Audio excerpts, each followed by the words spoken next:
What up, what up, what up? It's your boy Cuff with the TheVisionLab podcast alongside my co-host, Mr. Ryan Mosley. We're in partnership with Nexum Creative. And folks, we're super excited today. We're on site here at House of Cigars. We're going to be in for a jam-packed episode. Hey, yo, Mo, who do we have on the show today? Cuff, today's guest is a native of Smithville, Texas. Somewhere you never heard of in Texas until you meet a new person. He is a partner at the Wendell Washington law firm here in DFW. He is the GM of where we are recording this episode, House of Cigars here in Farmers Branch. Please welcome Wendell Washington to the TheVisionLab podcast. Thank you, gentlemen. What's happening? Not a lot, just out enjoying the cigar with some good people. Yes. Much appreciated, sir. Yes. Nice to meet you, man. Nice to meet you. Beautiful establishment. We want to get into all the nitty-gritty with you and House of Cigars, but I think you told me kind of off air a little bit about how you got into, coming out here to House of Cigars. It's probably been about 10 years ago. Mm-hmm. I had a client who had a special event and had House of Cigars come out and roll cigars. I met Willie and Nicole, the owners here, and it's actually a funny story because when I first met Willie, I didn't want to like him. Right. He asked me, what do you smoke? And I told him I smoke the best. His exact words were, well, you haven't smoked mine yet. And I took him for his challenge. Sat down, smoked one of his cigars, and I've been hooked ever since. And I'll tell you this, all these are hand rolled. Everything's hand rolled right here in house. And make sure you guys check out the short that we have with here at the House of Cigars. But it's hand rolled. What am I smoking tonight? You're smoking the Rodeo. That is what we consider one of our exotic blends. Okay. It's full body cigar, nice balance. You're gonna have some pepper notes in it, some nice wood notes. Yep. That's one of my favorite cigars here. Yes, it's definitely a delight.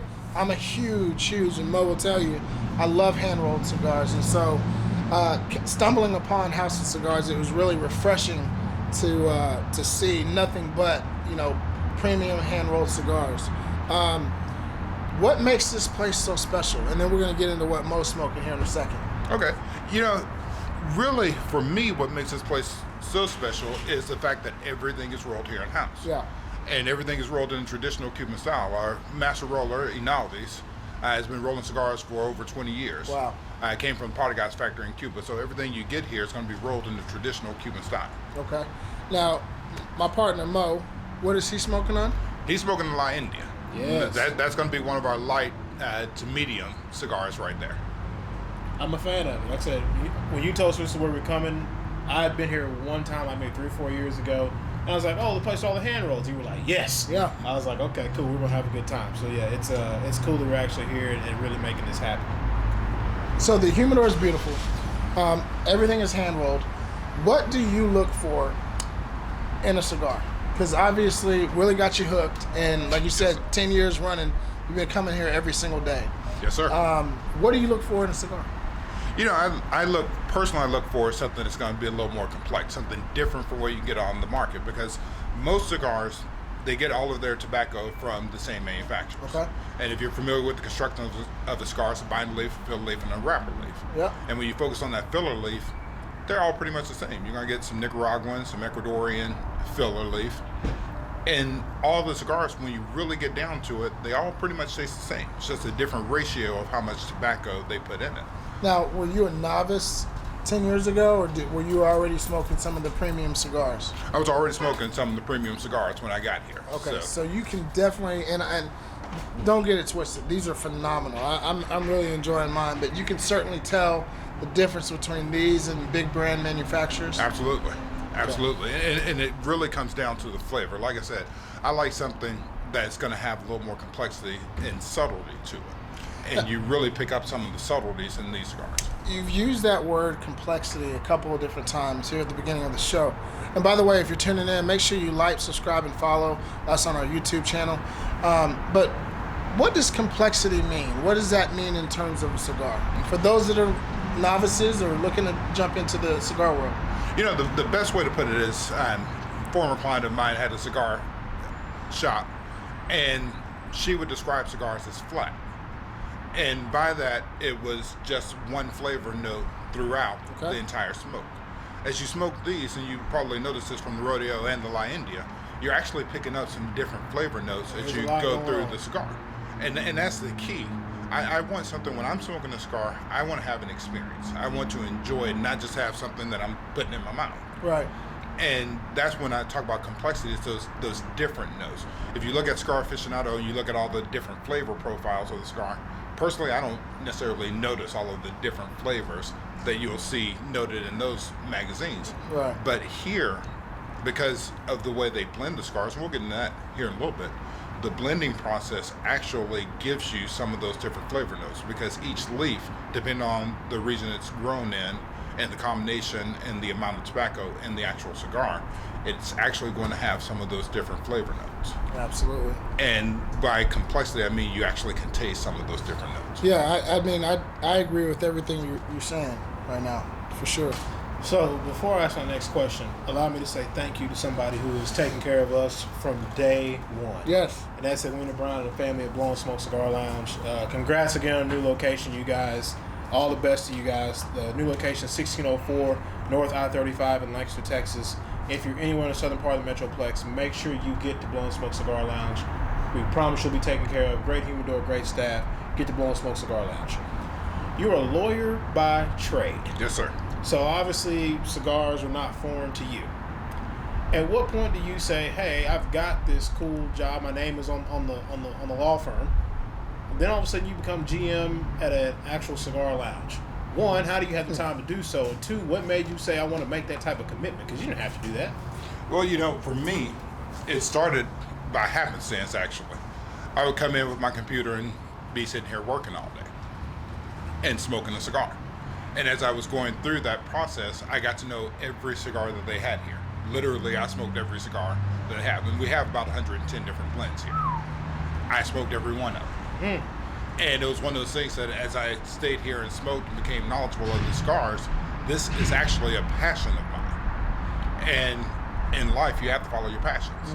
Gotcha. So that's pretty much it. So how did the actual process of you becoming part of staff here go? Like, did Willie come here one day and say, "Look, man, I'm tired of seeing you in here"? Or did you say, "Look, I've spent enough money in here, you might..." Like, how did that go?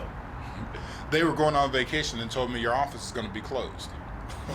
And I said, well, I can't work without my smokes. So I did what any reasonable person would do. Y'all go ahead and go to vacation in Jamaica. Leave me the keys. They ended up being gone for 2 weeks. So I ended up opening the shop every day for 2 weeks. And had been here. Selling sticks out of the humidor, too. Selling sticks and settling cases and working on litigation. Oh. What is it like from a day-to-day perspective here at the shop? What would somebody? Yeah, well, not only how did he balance, but like what people expect when they come in here? People expect, our clientele expect a clean environment, a good smoke, a friendly staff, and somebody who's knowledgeable. Yes. So we give them that, and then on top of that, you throw in the Cuban coffee And jet fuel. and jet fuel. Yeah, you throw that in, and it gives people the experience they want. They want a nice, quiet, clean place. Yes. Where you can have a conversation, you can have a business meeting, or if you just want to come and hang out with the boys, this is a good place to do it. BYOB, you bring in what you want, we'll take care of you. Got your setups, ice, sodas, whatever you need, we have it here for you. And so you mentioned there's 110 different cigars in there. You've got the Cuban coffee. I think it's an amazing establishment, but what's really unique about it is that we talked offline a little bit. With the cigar itself, you're not going to leave kind of with that cigar smell or cigar taste in your mouth. Again, going back to the complexity of the cigars and how they're rolled.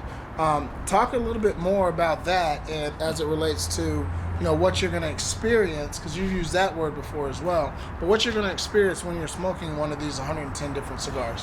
And I am big on experience. And I tell people, for me, the process of smoking a cigar starts with the clipping of the actual cigar. Okay. It is an experience from the time you pick your cigar, when you clip it, when you're lighting it. It's the anticipation of building up to what you're going to experience. Right. So with this, the cigars here, there are a couple of different things that they do from other manufacturers. And the biggest thing is we're talking about the smell and the flavor of the cigars and how they preserve the cigars. House of Cigars, we preserve our cigars organically. And what we mean by that is we use temperature and humidity control to prevent the tobacco beetle from hatching. Now, every tobacco leaf, the tobacco beetle lays its eggs on the leaf. That's every cigar out there. Every leaf is going to have that on there. Okay. Now, manufacturers, because they're shipping cigars all over the world, the cigars are in crates and storages. They actually have to fumigate the cigar with a pesticide to treat for tobacco beetle to keep that beetle from hatching and boring holes through it. You've probably seen cigars that have the little bore holes through it. That's from the tobacco beetle hatching and boring its way out. Wow. We don't do that here. We use, just like I said, temperature and humidity control and don't treat the cigar with pesticide. Now, we don't tell people that to scare them away from other cigar manufacturers because that's the industry norm. Right. The reason we share that is it actually affects the flavor and the aroma of the cigar. If you are familiar with cigars, you always get that first, I hear people talk about it all the time. You got to smoke about a third of that before it gets good and it really gets going. Right. I've heard that. The reason for that is that's the pesticides burning off when you first light the cigar. And that pesticide actually affects the flavor of the cigar. So that first third and about the last third of the cigar, you're getting that pesticide burning off. We don't do that. So you're going to get a cleaner smoke from beginning to end. I can testify to that. Yeah, it also affects the aroma of the cigar, that heavy cigar aroma. The one that makes your wife tell you to strip down before you come in the house. Yep. Again, you're not getting into bed till you shower. Right? Exactly. That's again coming from the pesticides burning off. So those are the two things. And then Willie has a state-of-the-art ventilation system. Absolutely, he does. In the store. Absolutely. So you see in the store, we got the 4 rabbit purifiers in there. We got the exhaust in there. Air exchange every 1 minute, pumping all the smoke out. So the entire environment, from the way the cigars are constructed, the way they are preserved, and the ventilation, it actually is a clean space. Now, where are you guys getting your tobacco from? We actually source tobacco from all over Central and South America, excluding Cuba, of course. But it's just pretty much anywhere that tobacco is grown, we get it. We don't have a lot of Cameroon wrapper.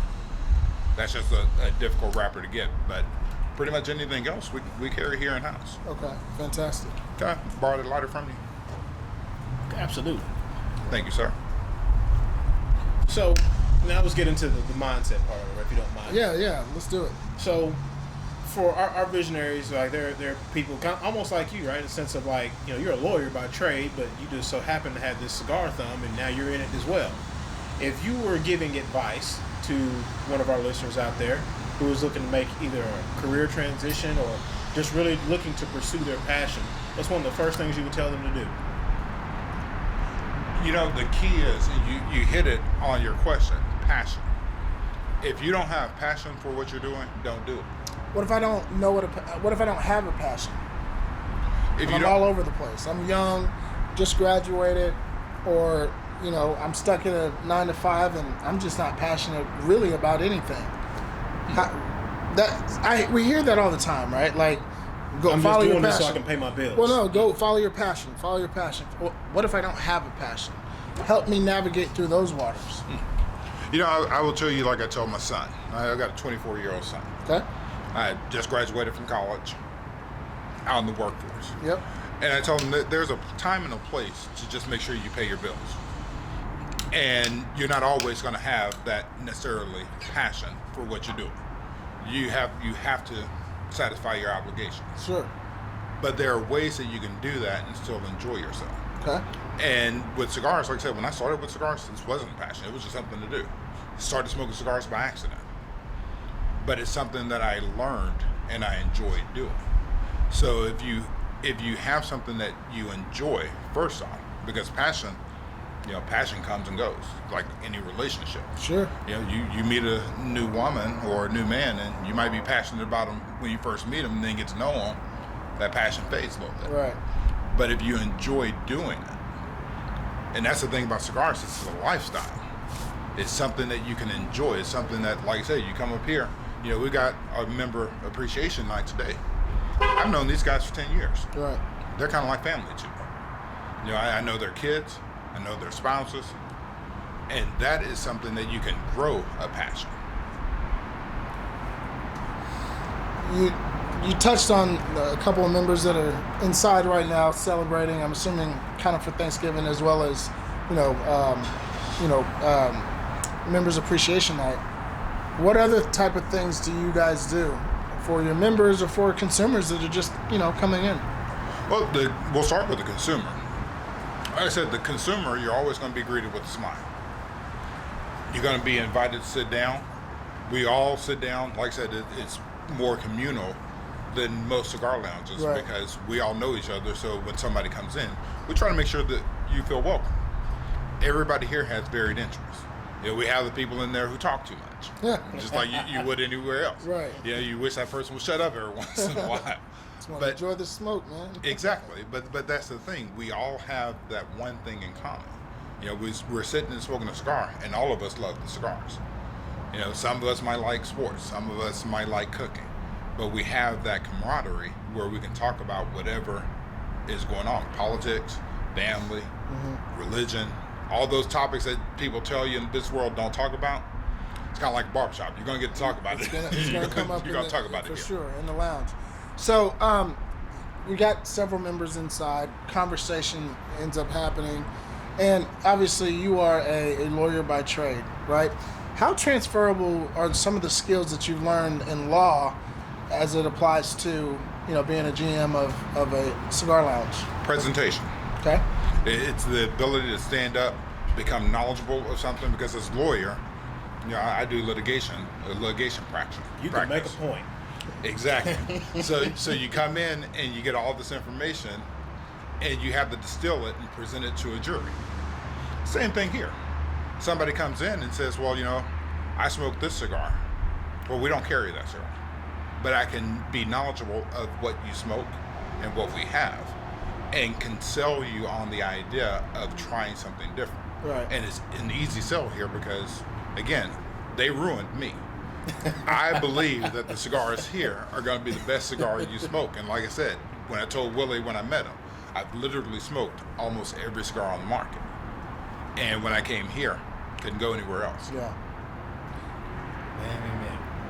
It's the Vision Lab. We normally ask this later, but I'm asking now because I can see his gears turning now. When I say the word vision, what comes to mind? That's a complicated question, especially coming to a lawyer. Exactly. Exactly why I asked it. So I believe you're only the second lawyer we've ever had on the show. Yeah. Shout out to Justin Sizemore. Yeah. Vision is going to mean something different to everyone. And for me, when I think of vision, again, I've talked a lot about the experience. Right. And again, it's something I've talked to my son. He was in a fraternity in college, and his What fraternity? Nu Delta. Okay. And he was talking to me about what we were trying to get in cigars. And I sold him on the vision of the experience. It's something that you have to take your time with. It's something that you have to appreciate. And that's where with cigars, when I think of cigars and vision, it is the appreciation. Okay. You have to appreciate the fact that there's someone hand rolling the cigar, taking these cigars from the raw material. We get the bells coming in. Yep. We'll talk about that in a second. Sorting the bells, coming up with the blend, separating that, rolling the cigar. And that's just the front end process. And then as an end user, that vision is sitting and anticipating what you're going to be smoking. Anticipating that experience. Because like I said, you sit down, it's a process. You go into that humidor and you see all these cigars, beautiful cigars. And this cigar lounge or any cigar lounge, you walk in, you see all these cigars, but you have to make a decision. What are you looking at? Are you looking at the label? Is it a label that catches your eye? Here we don't have labels, so nope. you got to get a little bit deeper into it. Yeah, you do. You look at the construction, the feel of the cigar, the heft of the cigar. How's it feel in your hand? Imagine what that's going to feel like in your mouth. Wow. It forces people to make educated decisions. Exactly. So when I think of vision, this is truly a visionary process for me, because it's not something, especially when you come in off the street and it's your first time, all I can sell you is a vision. Yeah. Let me leverage that point. And I'd like to hear your spin on vision as it relates, because what you're really talking about is that it's a marathon. not a sprint. Exactly. Taking your time, doing the research, knowing a little bit more each and every time you are presented with that situation, right? How does that translate into everyday life, right? Away from cigars, using the word vision, and having the patience to understand that you may have a vision in front of you, and it's going to take X amount of effort, X amount of research, X amount of time to fulfill or manifest that vision.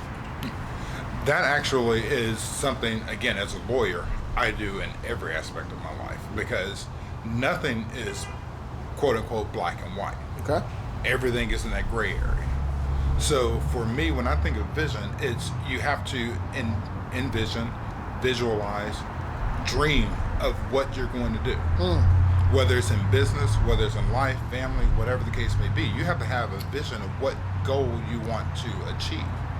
And then you have to set forth concrete plans on how you're going to achieve that goal.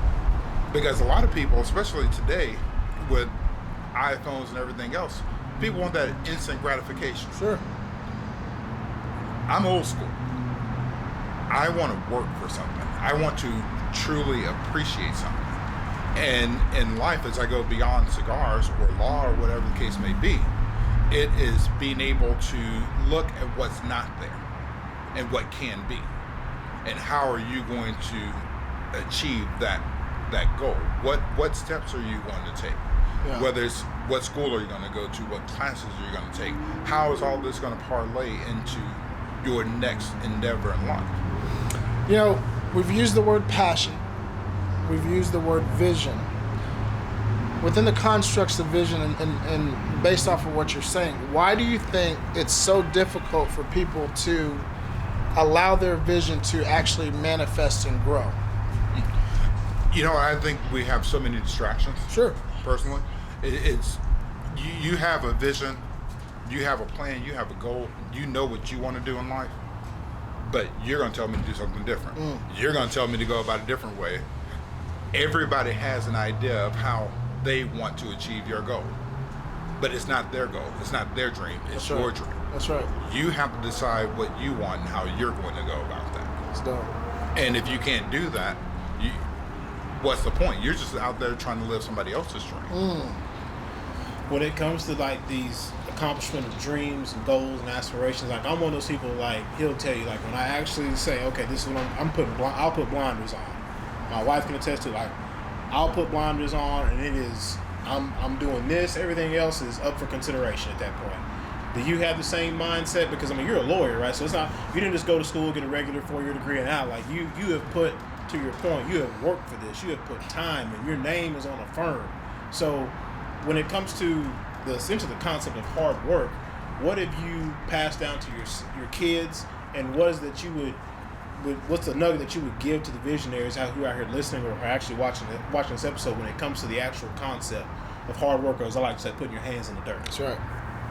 The biggest thing is don't be afraid to fail. Heard that a bunch of times. Because that's the key.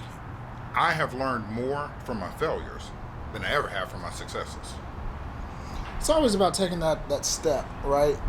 Faith over fear. And we hear these mantras and colloquialisms and things along that nature. Idioms. But it's one thing to understand it, to comprehend it, but the most important thing is the action behind it. Right. You know what I mean? And I think a lot of people struggle with that. In law, you see it all the time, right? The ability not to be able to put a case together and take the action to do the research or take the action to litigate or whatever it is, right? I think that's really where the bulk of people not being the best versions of themselves, fall short is because they're not willing to take said action. Right. No, and that's the thing. The hardest thing is the action, like I said, the action is going to involve some fear. It's going to involve some failure. And people are scared to fail. And that's the thing, you can't be afraid to fail. Why do you think they're afraid to fail? Because they've never learned to deal with failure. I played football at SMU, so we learned to fail. we learned to fail a lot. I played at Vanderbilt, so so you understand. you understand that failure. But that's the key.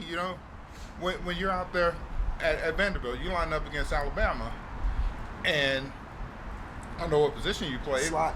Receiver. Okay. So, you got a DB out there locking you down. You're not going to quit the first time he locks you down. Right. You're going to pick something up from him.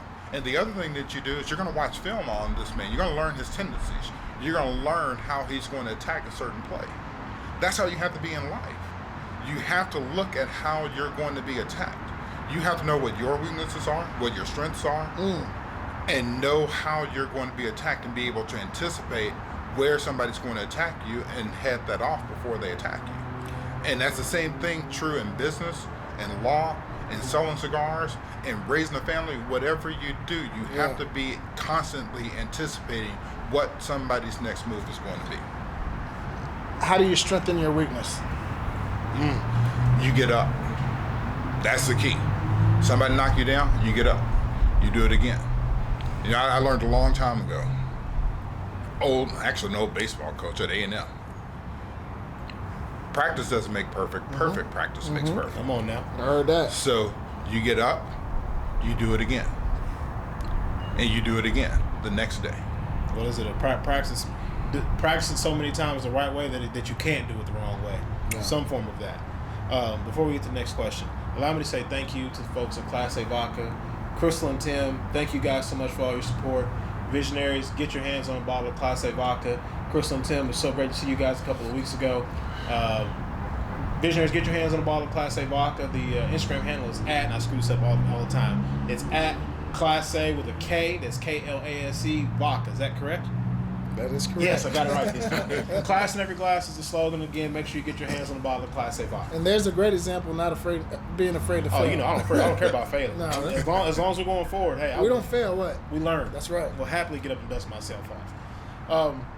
So, it's funny, SMU, Vanderbilt, all that good stuff. I went to a program of winners, speak for yourself. Anyway, that being said, right, so as we push the ball forward. So now we're knocking on the door of 2022. Two-part question, right? What are you looking forward to when it comes to House of Cigars in 2022? Getting out of COVID. Really? COVID has been hard on whatever industry you are. Again, as a lawyer practicing here in Dallas, the courts have been shut down. Yeah. Yes, they have. How are you going to get a case through? Same thing true here. The lounge was shut down for a year. We're trying to get people back in the store again. Get people back accustomed to being around other people. Because one of the funniest things that we've witnessed is people have forgotten how to interact with somebody face to face. We've gotten so accustomed to Zoom meetings and things like that. It's hard to sit down and look somebody in the eye and shake somebody's hand again. I've got a story about that. We did an interview with Jeremy Ryan Slate. Shout out to Jeremy. And he's got, at the time of the interview, I think his daughter was 2 or 3. Or I guess she was 2. And she had only really grown up in a COVID environment. She gotten so used to COVID that she would put masks on her Barbie dolls and on her dolls. And think about the psyche. I don't think people have really looked at like our youth and how they've had to really go into their educational, their educational background and how they're going through the educational system, how they're interacting with other peers in their group. The effects, the long-term effects of this. I mean, we hear all the time about mental health and mental awareness. It wasn't like that when we were growing up, right? Right. And not to say that people are overly sensitive, because I think there's a lot of value and merit to taking time out to fix your mental, right? Or as Marshawn says, take care of your chicken. Take care of your chicken. But there's so much that's happened over the last 20, 24 months, 26 months, and a lot to unpack as we hopefully continue to work our way out of COVID. So I think you're right. We got to learn how to interact and sit down with one another again. No, absolutely. It's funny, twofold. My son graduated from MIT. I have to give him a shout out. Yeah. Go ahead. Congratulations. Graduated from MIT. Has never been in office for work yet. He's been working remotely since he graduated from college. It's crazy. Didn't have a college graduate. Neither of my adult children had their college graduation. So they just got a diploma in the mail. Got a diploma in the mail. And that stings, right? It absolutely as a parent, especially, that stings because whenever they graduate, 21, 22 years old, 23, whatever, you've been waiting for that moment their entire lives. Absolutely. And it was, unfortunately, there's people all across the world that don't get to have those type of experiences. So I didn't mean to cut you off, but I mean, it's just such a solemn, subject. Well, the harder thing is, I'm doing this the second go around. I've got a fiance whose son actually was in kindergarten when schools went in lockdown. He just went back to school in October. Watching a child not have that social interaction and not know how to interact with other boys his own age. It's crazy. That's the scary side of it. My son, my 24-year-old, has never actually been in the workplace. He's been working out of his apartment in D.C. and never actually been in the workplace. So he never had to really deal with real office politics. No. So I'm getting to see both ends of the spectrum, from a young adult going out in the workplace and a young man just starting. And your perspective of being in the workplace, having previously had experience of going into an office. So there's really multiple levels that you get to see. Exactly. So as we're going into 2022, it's just trying to get back to normalcy. Yeah. Whatever that might look like now. That's what I'm looking forward to. It's funny, like Zoom showed up, and Google Meets and all the different platforms people use to connect now, right? On one hand, like, it made it, we figured out a way to get things done without being face to face. But on the other side of the coin is, I tell you from experience all the time, like, I still have to go into meetings with people from time to time. And I will say that COVID has kind of helped, for lack of a better term, if you're paying attention to people in the room, it's helped you cut through all the BS. Because you can tell who's really been affected by not being in a room with somebody. It's like, dude, I'm looking at you, speak to me. We're not in front of a computer anymore. Like, your body language tells me that you don't really believe what you're telling me, or you're not being truthful. So like, let's cut all the BS out of it right now. Let's get to it. Well, that's the thing that's interesting to me is, because we've got so accustomed to being in front of a computer, people are losing the ability to read body language. I'm telling you. And I tell people, you have to pay more attention to the nonverbal communication than what somebody is telling you. Because I can sit behind the computer and read a script to you all day long. Yeah. You don't even have to show your face. You can just put your picture up there and call it a day if you want to. Exactly. Or not. But to look somebody in the eye, you can't look. I can't look you in the eye right now and tell you a lie. Yeah. But I wouldn't do it anyway. But sitting behind a computer screen, I could be sitting there in my boxers and a nice shirt. You don't know what I'm working with. You be on a meeting, tell somebody talking, you hit that mute button, you be doing something completely different. Exactly. So we started this talking about House of Cigars and COVID, what you're looking forward to in 2020, right? I'm going to go back a week. Last week was Thanksgiving. What are you most grateful for with House of Cigars and the opportunities that present itself? The perseverance, the survival, the fact that during COVID, we were still shipping cigars to people, wow, delivering cigars to people, having people show up and get their cigars in their cars. We still were able to give people the product because the product itself, when the world was going crazy, when you had nothing else, you still had your House of Cigars smoked. Yeah. You still had that nobody could take away from you. The ingenuity. Exactly. Yeah. And the fact that we were able to give somebody or give our customers something that they had become accustomed to when everything was upside down. That's what I'm most thankful for. That's awesome. Well, you talk about thankful.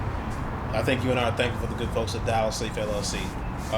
Whether it's cigars, entertainment, charity events, what have you, give the folks at Dallas Leaf LLC. The website is dallasleafllc.com. The Instagram handle is at Dallas Leaf LLC. We promise you won't be disappointed. Strength in numbers, I believe, is very appropriate for their group. Sure. Get with the good folks at Dallas Leaf. Work with them on any type of level. We promise you you'll be taken care of. What up, Ron? What up, Sheree? Thankful. I got to ask you, since we're talking about it, what are you thankful for, Cuff? Well, obviously it's a laundry list. This is true.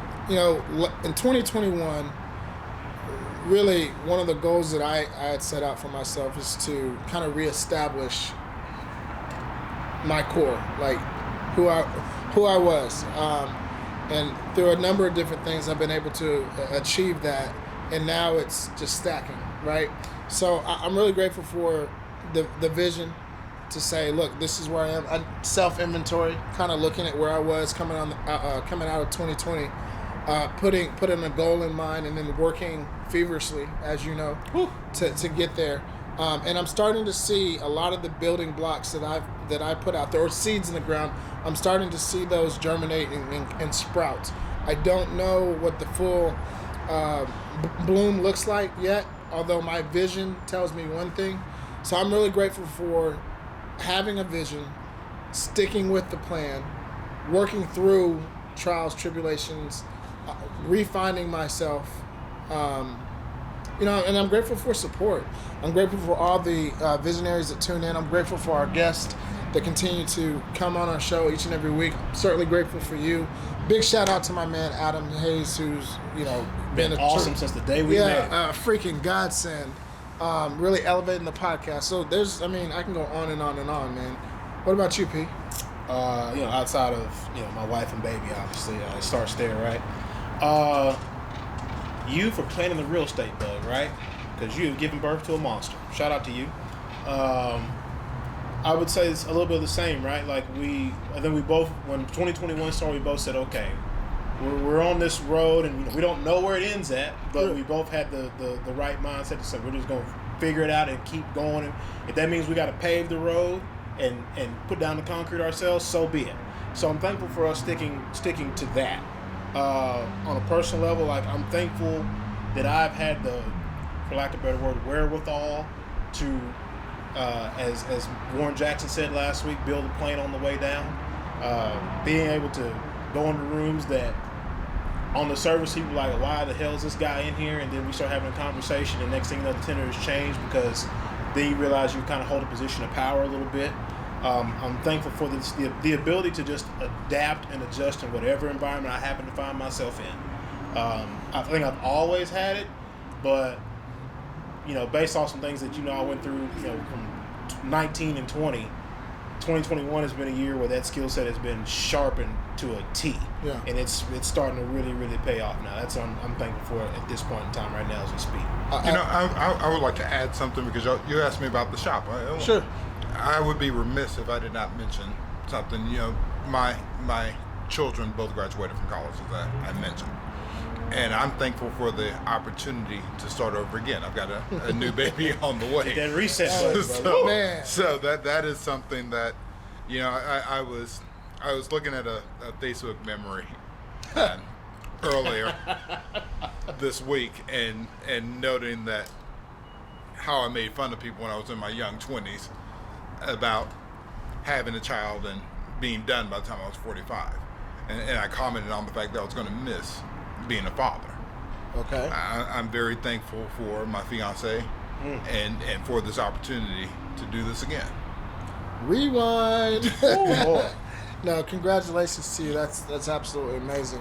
Talking about failures, I know all the wrong things to do. I get to do it right this time. Clearly. Well, I'm glad you brought that up, man. Yeah, man, it's just that time of year. We're in the holiday season. There's a lot of things to be grateful for. A lot of things to be thankful for. You know what I mean? And I'm very glad that you mentioned that. As we kind of continue, with the spirit of the holiday season, I think it's time to land the plane. By all means. And one of the sponsors that we had that we're most grateful for is Grand Brûlot. So, without further ado, come on now. There we go.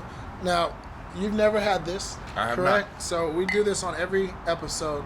We just want you to taste this fantastic product. It goes fantastic with cigars. While we're doing this, I know you kind of asked the question earlier about vision, right? But two of the words that Mo mentioned was adapt and perseverance, right? We kind of talked about perseverance. But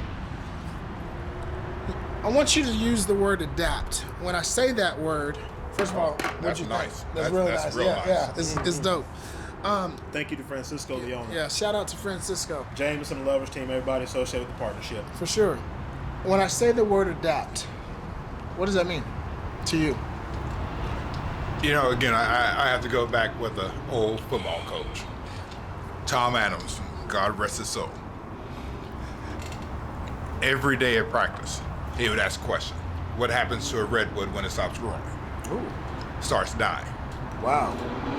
So when you say adapt, that's what I think about.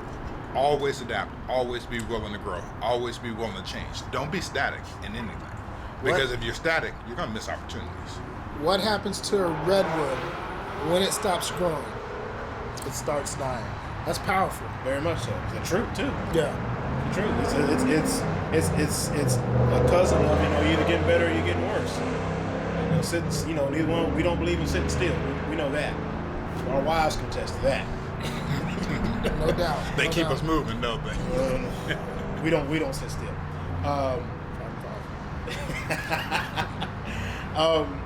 One of the questions we ask everybody on the show is there's a round table and there are 5 other seats.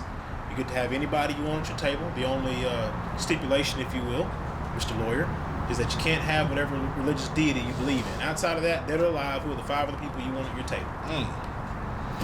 Okay, that's going to be tough. Yeah. Yeah, come on now. Yeah, I have to have 2 football coaches. Okay. No right or wrong answer. Nick Saban. First time. First one, though. You're the first one to say that. Why? We have to drink every time we have a first on the show. Okay. We've been doing this for 3 years, and that's the first time we heard Nick Saban. Yes, indeed. You know, anybody who can win and be that consistent in what he does for as long as he's done it, I have to respect that. Because especially in college athletics, when you're changing out your roster every 3 or 4 years. In his case, 2 years. Exactly. Yeah. That is something to be able to identify talent, to mold that talent, to bring them into a machine, because that Alabama is a machine. Full blown. The thing about Alabama and Nick Saban specifically, he doesn't care if you're a 3-star, 5-star athlete. You have to adapt Exactly. to his culture. And if you don't, you ain't playing. And Bottom line, I don't care if you're going to be a number 1 overall draft pick, right? You will adapt to the culture that he's built. And as you're talking about vision, that's what you have to have. It's the vision of being able to see that 3-star and look and say, I can mold this into what I need. Yeah. That is in business or in life. You have to be able to identify those diamonds in the rough and the superstar. Sure. And be able to bring that superstar down to buy into what your system is. 100%. So that's why we put him on there. Love that. Love that. Bill Belichick. All right. Makes sense. Same Yeah, 100%. same reason. Yep. I'm throwing you a curveball, and I'm assuming these are dead or alive. Yep. Malcolm X. Heard him before. And again, the reason for him is somebody who's self-educated, self-taught, passionate. Again, we're talking about vision Yeah. and being able to pursue your goal. Adaptation when he broke from the nation.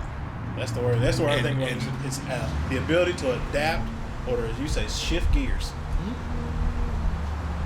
Exactly. So that would be one. Bob Marley.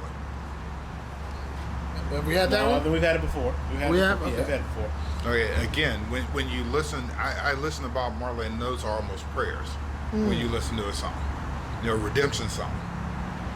Those are prayers. That man felt something. Yeah. Yeah. We got one more. You told me I can't put Jesus on there. Yeah. Nope. But It's too easy. Who would want to sit at the table and talk to him? Like, Or God or the Holy Spirit. yeah, that's too easy. yeah, but you know what? It's easy, but that would be one of them. I would say the other one, if we're looking at visionaries. It's anybody. This is your list. Oh, I understand. Yeah. And it's a toss-up because I'm going with Steve Jobs. Sure. because that's someone who has, or who did truly change the world. Yes, sir. Through his vision. Who was a toss-up between Jobs and who? Elon Musk, just because he's a fool. That's somebody I would like to sit and smoke a cigar with. And he might not smoke a cigar, but he's gonna smoke something. Well, we can't talk about that on no, the we pod. can. We sure can. Yeah, you're right. Yeah, no telling what he might be firing up. He's got a bunch of don't give a damn, and I think that is what makes him who he is. Right? You cannot care what the outsiders think or say. And that's the key, because again, as we were talking about vision and passions and things like that, if he listened to what everybody told him to do, how he should conduct his business or his businesses, where would he be? That's right. He defined his own path, and that's, again, with all the people I've talked about, these are individuals who defined their own path. Yeah, all of them have defined their own path, and all of them are visionaries in the front. So I think that's a stellar list. No, it's been absolutely amazing. Real quickly before we finally land the plane, why don't you give us the address to House of Cigars for anyone that's tuning in, anyone that's coming in town to the DFW Metroplex and wants to check out Willie and House of Cigars. Okay. The address is 13901 Midway Road here in Farmers Branch, Texas. Suite 110, just a normal little shopping center. But once you get here, you'll be treated to something real nice. Absolutely. Something different from what you've ever experienced. Yeah, it's small, but it packs a very powerful punch, from the hand-rolled cigars, the ambiance, the camaraderie, the conversation. Definitely a place that I will be back. I think we'll both be back, And I'll be here when you come in. You were here when I came by the other day. Exactly. On a day that we were closed. That's right. That's right. He was. Like I said, law don't stop. That's right. No, not at all. So we asked this question to every single guest on the show. In case you didn't know, we have a magical time machine here in the lab. What advice would Wendell be giving himself from 5 years ago? As you look back today, what advice would you be giving yourself from 5 years ago? If I were giving myself advice from 5 years ago, I would say stay on path. Did you get off path? COVID knocked everyone off the path. Okay. I would say stay on the path. Don't be afraid. Don't let outside circumstances dictate what you're going to do on a day-to-day basis. Be true to yourself. Be true to the dream that you set for yourself and your family. Love it. Now I'm going to make you a little bit older. So now your fiance, right now she's pregnant, and 5 years from now you're going to have a 4 or 5 year old. Okay. What advice is the older version of Wendell? What advice is he giving you today? Oh, that was hard, because I've got plenty of advice to give myself. I would say remember who your father was. Oh. I look back at the old man, and I tell people that was somebody I would never hold a candle to. He was exactly my age when I was born. So you repeated history. Exactly. Talk about walking in the footsteps. So I would tell myself, remember who Renfro was. Be the man he was. When forgive my language, when shit gets hard, sure, you keep going. You figure out a way to provide. It might not be an option. It might not be the way that you planned it. It might not be in the career path that you planned, but you make sure you take care of yours. We do this every week, hinging on the thankfulness question that you asked about. It's moments like this when you get to sit down, and this is the essence of cigar smoking, right?